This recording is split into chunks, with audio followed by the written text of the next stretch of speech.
จบนะครับก็เห็นกันไปแล้วนะครับวิธีการเอาคอมพิวเตอร์มินิ PC นะครับมาให้ยักษ์เขียวของเราเนี่ยทำการถือดิสเพย์เลยนะครับเป็นทำท่าเหมือนกับเป็นคล้ายๆกับการที่เราดูหนังแล้วมันมีจินตนาการนะครับว่าเราเป็นแบบนี้นะครับทำให้เรารู้สึกว่า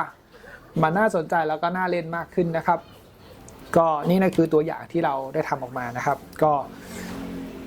เอาเป็นว่าใครอยากทำตามยังไงก็ได้เลยครับตามนั้นแต่ว่าถ้าเราไม่ใช้ได้มินิ PC เนี่ยมันก็ยากหน่อยเพราะว่าเราไปใช้